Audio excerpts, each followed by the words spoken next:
Esta es Cristiandad, luchando para que Cristo reine.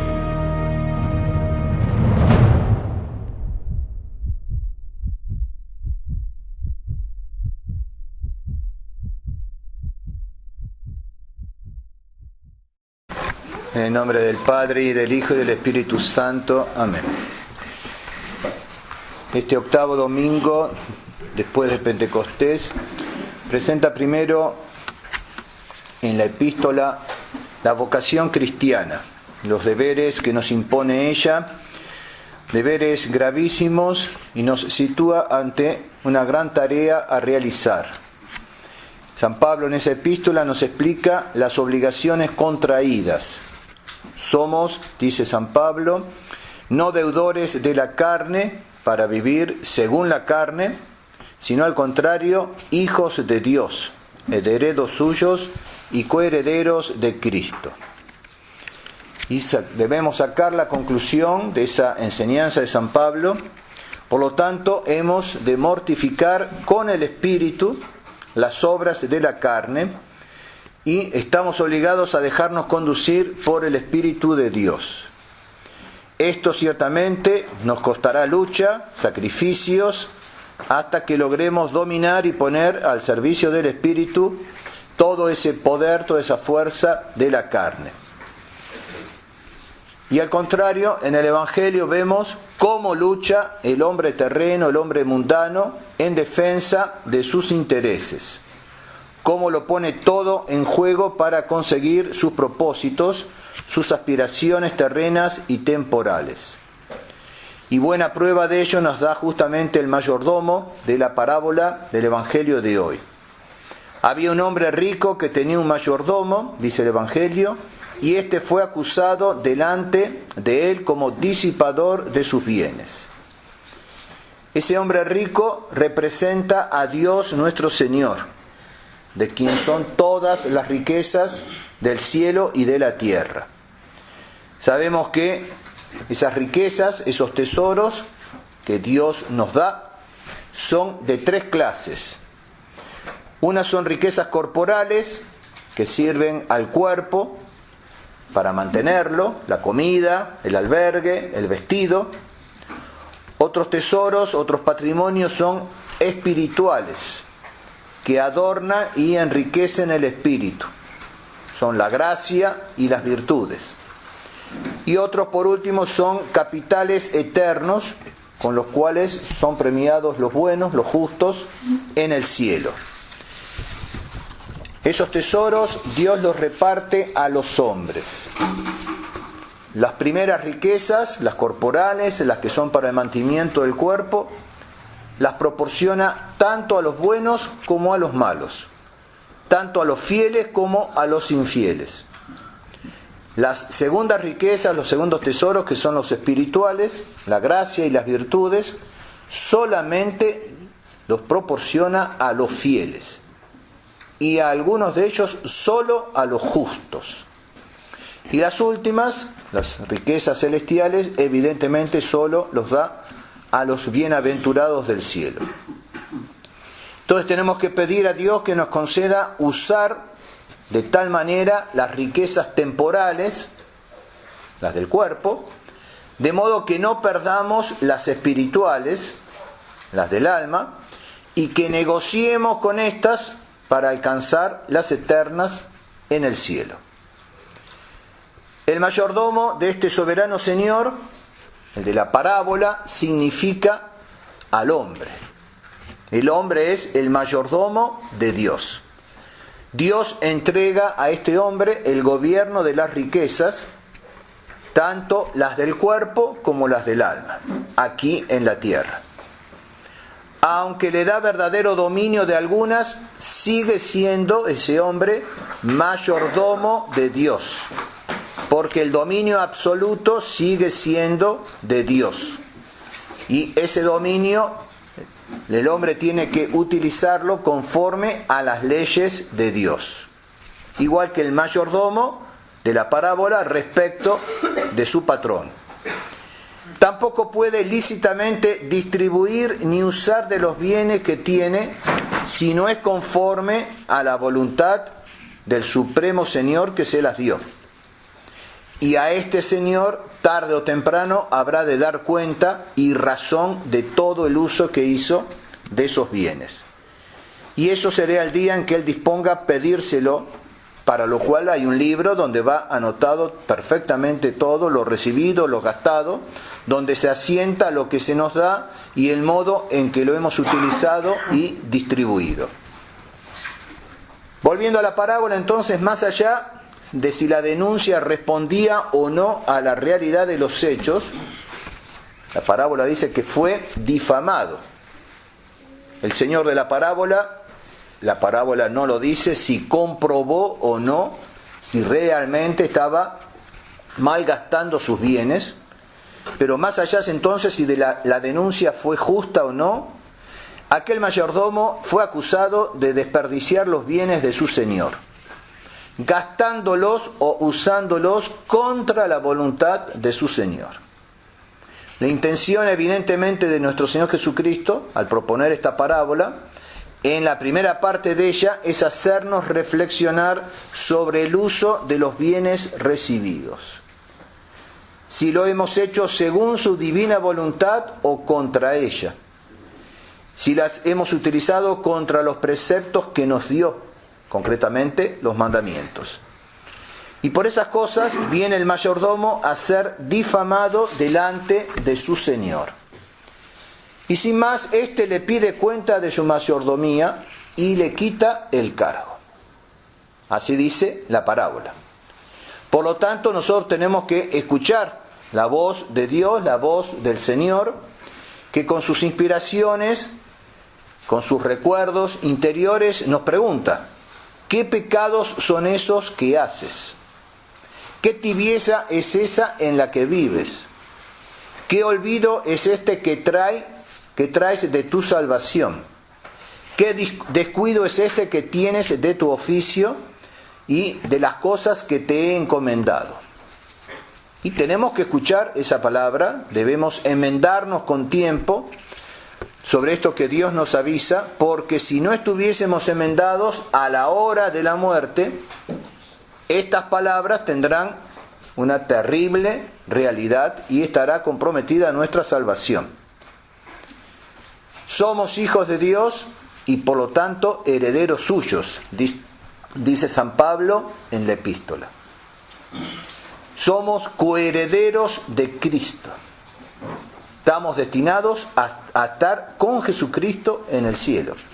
Herederos de Dios, coherederos de Cristo.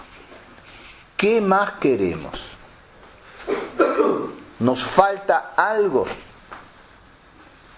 Y así le dijo Dios, nuestro Señor Jesucristo, a una religiosa que se le quejaba de las cosas de la vida, de las cosas temporales, de las pruebas, de las dificultades, y le dijo: me tienes a ti, a mí, ¿qué más te falta?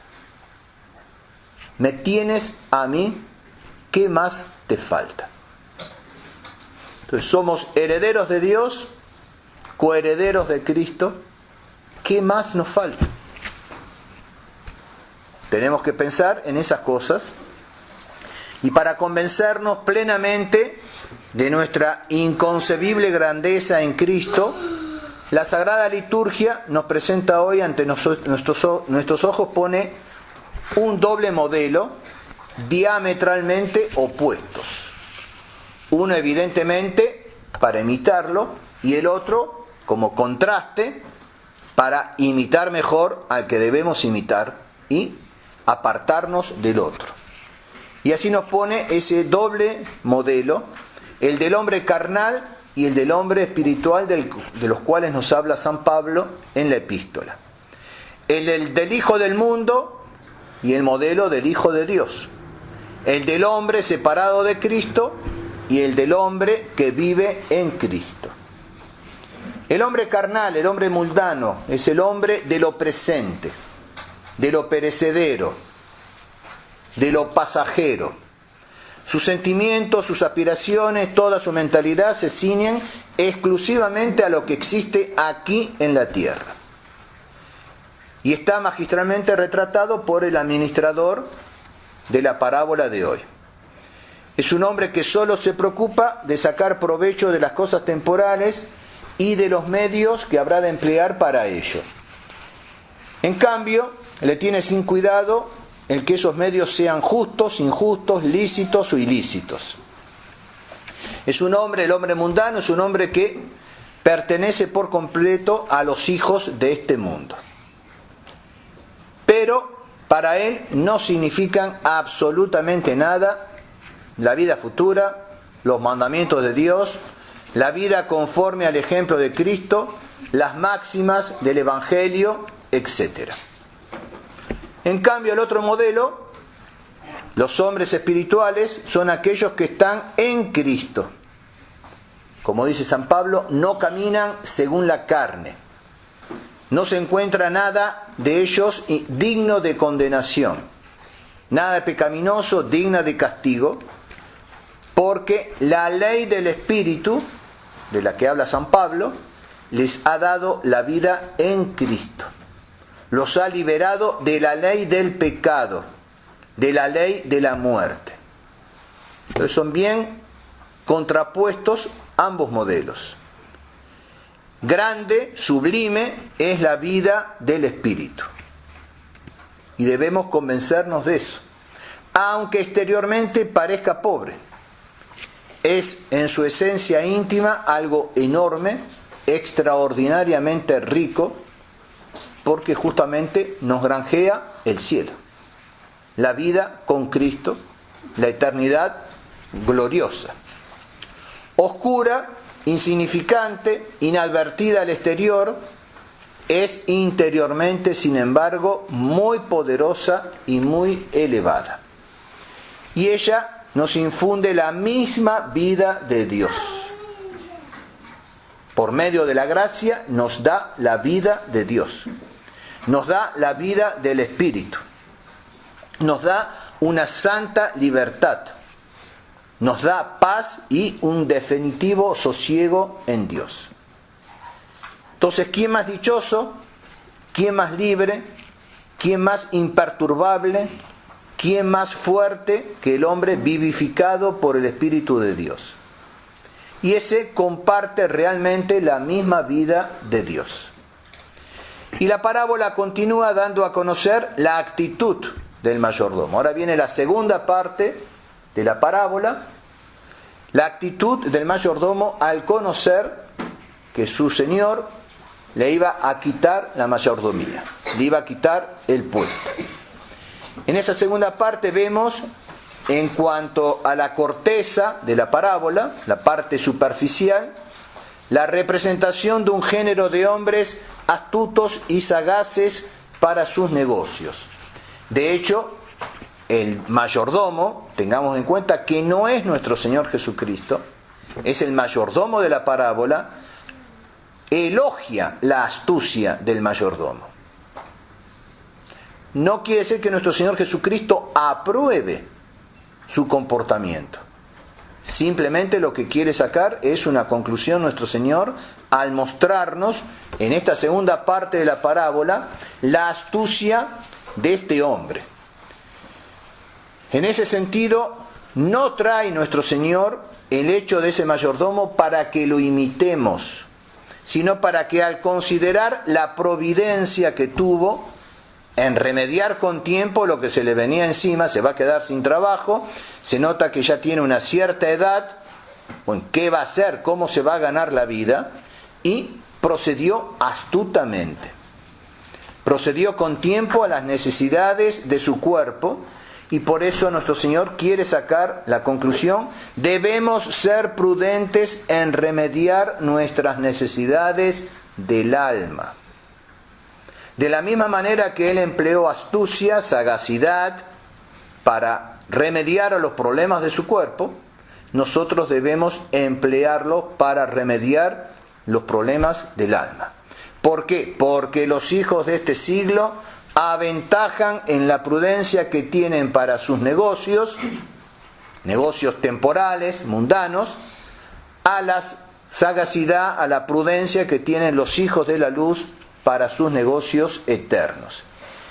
De ese modo, nuestro Señor nos invita a aprender, a sacar una lección de los mundanos, a poner el mismo empeño que ellos ponen para ser mundanos y buenos mundanos, a poner el mismo empeño en ser cristianos y buenos cristianos. Y si en muchas cosas pusiéramos un cuarto de la solicitud que ellos ponen para sus negocios mundanos en nuestro negocio del alma, ya seríamos santos de altar. Y es eso lo que nuestro Señor quiere que saquemos en conclusión. Miremos la prudencia de los mundanos en su modo de vida mundana y debemos confundirnos de ver la que nos falta a nosotros en nuestra vida religiosa y cristiana. Aquellos son diligentes para el vicio, nosotros perezosos para la virtud. Aquellos se desvelan en inventar medios para cumplir sus malos intentos, nosotros nos echamos a dormir. Nosotros descuidamos nuestros buenos propósitos. Aquellos, sin perder tiempo, hacen cuanto pueden, aunque sea trabajoso. Nosotros, con dilaciones de día en día, no hacemos lo que podríamos. Debemos entonces avergonzarnos de ser menos prudentes para lo eterno que lo que ellos son para lo temporal. Debemos dejar lo malo que tienen, pero imitar con espíritu lo bueno que justamente en la parábola nos presenta nuestro Señor. Debemos proveer con tanto fervor todo lo necesario para nuestra alma, para la salvación de nuestra alma, como ellos proveen lo necesario para su cuerpo. Y debemos ponderar el espíritu que anima a ese mayordomo, como de hecho lo hace su propio patrón. En él se apuntan varios ejercicios que podemos nosotros utilizar para ganar la vida eterna. Y él dice, el mayordomo, cavar no puedo. Ya tenía una cierta edad, no podía ir a trabajar la tierra, como se hacía en aquel entonces. Cavar no puedo. Pues bien, en el orden espiritual están los que adquieren la vida eterna cavando. Esto es, tomando por principal asunto la penitencia, la mortificación de su carne, con rigores y asperezas. Y están entonces los que pueden y de hecho hacen eso. Hay otros que ganan la vida eterna, como dice el mayordomo, cavar no puedo, mendigar me da vergüenza. Entonces hay quienes ganan la vida eterna mendigando. Esto es, tomando por principal asunto el ejercicio de la contemplación y de la oración. Hay quienes se dedican a la penitencia, hay quienes se dedican a la contemplación y a la oración, en la cual no se hace otra cosa que mendigar y pedir a Dios, a sus santos, lo necesario para la salvación y para la perfección. Y entonces, los que no son ni para un modo ni para otro modo de vida, cavar no puedo dedicarme a la mortificación, a la penitencia, mendigar me da vergüenza, no que nos dé vergüenza contemplar o orar, pero no nos da para eso. Ya sé lo que haré, dice el mayordomo.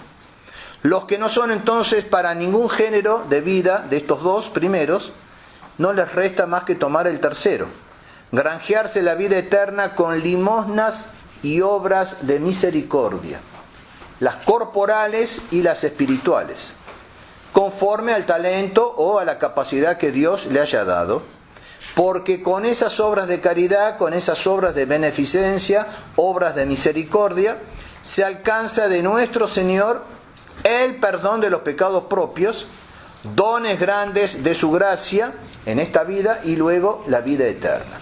Tenemos 14 obras de misericordia, 7 corporales y 7 espirituales, para granjearnos esos amigos que nos van después a abrir las moradas eternas.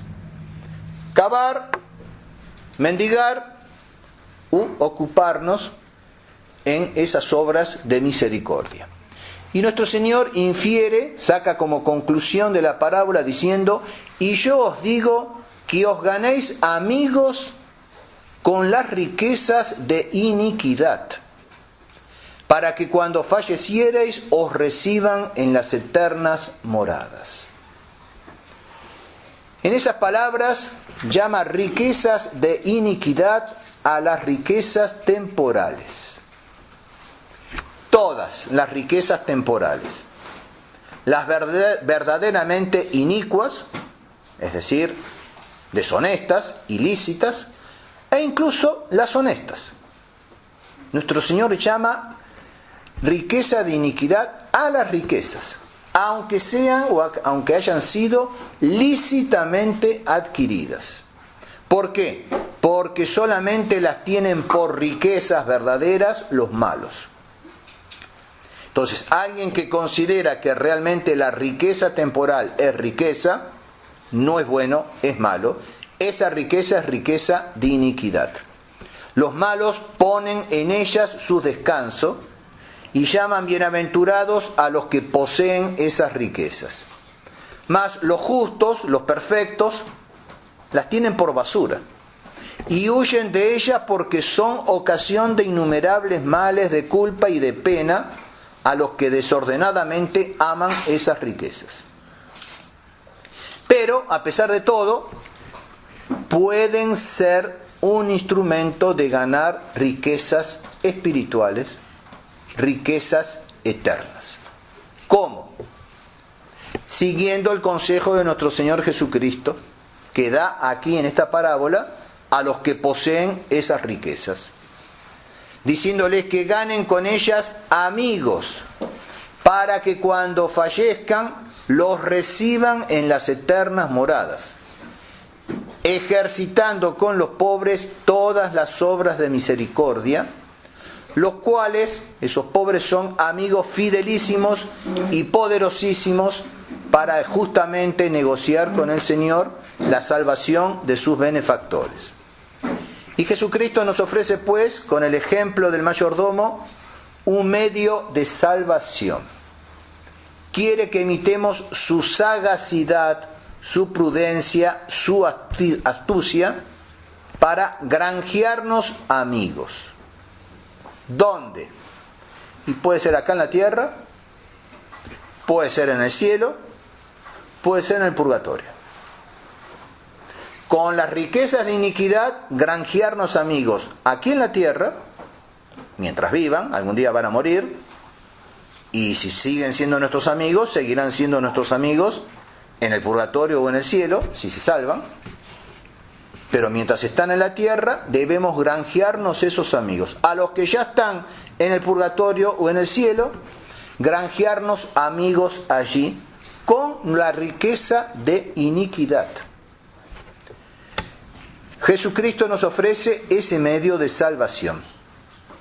Necesitamos intercesores que intercedan por nosotros cuando nos quedemos sin la mayordomía, sin el puesto, sin el cargo, es decir, en el momento de la muerte, que aquellos a los cuales nosotros hemos beneficiado con la riqueza de iniquidad nos reciban en sus moradas, como el de la parábola. El mayordomo pensaba: pues bien, ahora que me quedo sin cargo, a aquel que le reduje la deuda con mi señor, me recibirá en su casa, al menos un par de días, me dará un plato de comida, si me falta algo de vestido, me regalará un vestido, etc. Nosotros tenemos que granjearnos esos amigos con la riqueza de iniquidad. Necesitamos intercesores y debemos buscarlos. Mas ¿cómo captaremos la simpatía de esos amigos? Y bien claramente lo dice: con las riquezas de iniquidad. Mamona iniquitatis, llama el Señor al dinero. Término bien expresivo, manantial de iniquidad. Y ahora San Agustín nos da una enseñanza importante. Nos dice que interpretando mal las palabras de esta parábola, algunos roban lo ajeno y con ello dan a los pobres. Y no piensen en los políticos, Roban lo ajeno y con ello dan a los pobres. Y creen que con eso obran según lo mandado por nuestro Señor en esta parábola. Y San Agustín continúa: esta interpretación debe corregirse. Dad limosna de lo que ganáis con vuestro propio trabajo. No podéis engañar al juez, que es Jesucristo. Por tanto, no des limosna del logro de la usura. Pero si tales riquezas tenéis, lo que tenéis es malo. No queráis obrar más de ese modo. Y pone San Agustín el ejemplo de Zaqueo, el publicano, cuando recibe a nuestro Señor en su casa, cuando acusan a nuestro Señor de ir a la casa de publicanos, y San Agustín entonces cita: Zaqueo dijo: yo doy la mitad de mis bienes a los pobres. He aquí cómo obra el que se propone hacerse amigos con la riqueza de la iniquidad, y para no ser considerado como reo dice: si he quitado algo a otro, le daré el cuádruple. Entonces, y a alguno defraudó, le va a dar el cuádruple. Y si no defraudó, dice: daré sin embargo la mitad de mis bienes a los pobres. La mitad de los bienes lícitamente ganados. Pero si con alguno procedió de manera mala, le dará el cuádruple. Y todo eso es entonces la enseñanza de San Agustín al comentar esta parábola. Manantial de iniquidad, mamona iniquitatis. Pero nosotros podemos canjearlo en moneda aceptable, en valores auténticos. Podemos cambiar ese dinero de iniquidad por buenas riquezas. ¿Cómo? Convirtiéndolo en socorro del necesitado, que luego intercederá por nosotros ante el juez. Los que granjeemos aquí en la tierra, y bueno, sí, puede ser que los perdamos, pero los que granjeemos como amigos en el purgatorio, y sobre todo en el cielo, no los perderemos. Entonces tenemos que granjearnos esos amigos, adquirir esos amigos que intercederán por nosotros ante el juez. Y además, con el dinero dado en honor de un santo o en sufragio de las almas del purgatorio, adquiriremos abogados defensores en la iglesia triunfante y en la iglesia purgante. Pero ese no es el único modo de granjearnos amigos. Mal parados quedarían los pobres, dicen los santos padres. Si tenemos que dar dinero para granjearnos amigos, el pobre que no tiene dinero, ¿cómo hace? No puede. No tiene otro medio. Y entonces, dice, sí lo tienen. La devoción a los santos nos granjea amigos en el cielo. La devoción a las almas del purgatorio nos gana amistades entre aquellos que pronto van a gozar de la gloria. Y dice, las 14 obras de misericordia, en fin, obligan a aquellos a quienes favorecimos a interceder por nosotros. Tenemos pues extenso campo donde emplearnos prudentemente, sagazmente, como el mayordomo de la parábola, para, después de la muerte, obtener que nos reciban en las moradas eternas. Tenemos campo extenso para dar realidad a la indicación del Señor, ejercitándonos en la sagacidad. Debemos aprovecharlo. No es que debamos hacer consistir nuestra piedad en multiplicar las devociones, encargarnos de rezos, pero es muy útil para la salvación contar con la ayuda de los santos. Ya lo dije, lo repito hace poco, lo dije con ocasión de la fiesta de Corpus Christi y el domingo infra octava de Corpus Christi, que justamente no es cuestión de cargarse de devociones o de oraciones. La vida de oración no son las oraciones, la vida de devoción no son las devociones. Las devociones, las oraciones son el medio. No descuidemos lo esencial sin dejar de practicar esto. Entonces, lo mismo que con las imágenes, las estatuas de los santos, las imágenes, puede ser, ciertamente antes del concilio, puede ser una práctica no totalmente correcta respecto de ellas. Lo que tendría que haber sido hecho es enseñar a los fieles a usar bien de las imágenes. De la misma manera, enseñar a los fieles a usar bien de las devociones, de las novenas, de los triduos. Si yo tengo una gotera en el techo, tengo que reparar la gotera. Si arranco el techo, ciertamente ya no tengo más gotera, pero tampoco tengo techo. Si vacío las iglesias, los templos de las imágenes, ya no tengo más la práctica incorrecta respecto de las imágenes, pero tampoco tengo más imágenes. Si arranco y saco todas las devociones, ciertamente ya no tendré más la práctica incorrecta respecto de las novenas y los triduos, pero ya no tendré novenas ni triduos. Y ellas son queridas y mandadas por la iglesia, recomendadas por la iglesia. En un devocionario ustedes encontrarán toda una lista de letanías. Letanías de la Santísima Virgen, letanías del nombre de Jesús, letanías del Sagrado Corazón, letanías de la Preciosísima Sangre, letanías de los santos, letanías de los ángeles, etcétera, etcétera, etcétera. ¿Las tengo que rezar todas el mismo día? Evidentemente que no. Tendré que rezar las letanías de San José durante el mes de marzo, las letanías de la Preciosísima Sangre durante el mes de julio, las del Sagrado Corazón durante el mes de junio. Pero si no las tengo todas en un libro, ¿dónde las voy a encontrar después? Entonces, vayamos a lo esencial, sí, que es la misa, los sacramentos, sin descuidar lo otro. No pongamos todo nuestro afán en lo accesorio, pero no rompamos lo accesorio. No destruyamos lo accesorio. Necesitamos de la misa, de los sacramentos, pero también de las novenas, de los triduos, de las letanías, de las devociones.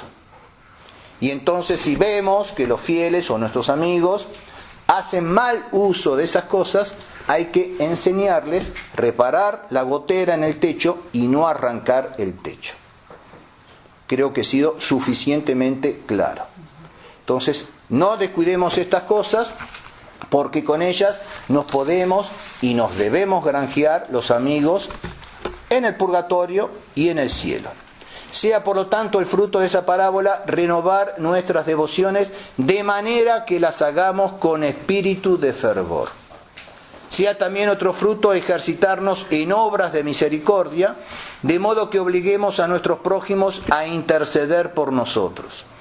Tomemos pues la resolución de no hacer ni disponer de lo nuestro, sino según el beneplácito divino, y emplear en el servicio de Dios y de nuestra salvación el mismo celo que la gente del mundo emplea en buscar riquezas, honores, placeres, etc. Y para concluir, tengamos en cuenta la continuación del parágrafo del Evangelio de hoy. En el misal no lo tienen, en el Evangelio sí. Después que termina la partecita esta que trae el Evangelio de hoy, en nuestros misales, nuestro Señor continúa: el que es fiel en lo mínimo, lo es también en lo mucho. Y el que es injusto en lo mínimo, también lo es en lo mucho. Por lo tanto, si no fuimos fieles con el dinero injusto, ¿quién nos va a confiar el verdadero? Las verdaderas riquezas, las eternas. Si no hemos sido justos con el dinero de iniquidad, ¿cómo nos van a dar el verdadero dinero que es el del cielo? Si no fuimos fieles con lo ajeno, ¿quién nos dará lo nuestro? Si Dios ve que no hemos sido justos, si no hemos sido fieles con lo ajeno, ¿cómo nos va a dar lo nuestro? Preguntas terribles, tremendas, que el Señor nos deja hoy en suspenso sobre nuestras cabezas, porque dentro de poco tendremos que dar respuesta a esas preguntas. No olvidemos que somos hijos de Dios, coherederos de Cristo, pero que los hijos de este siglo son más prudentes, más sagaces en su generación que los hijos de la eternidad. En nombre del Padre, y del Hijo, y del Espíritu Santo. Amén.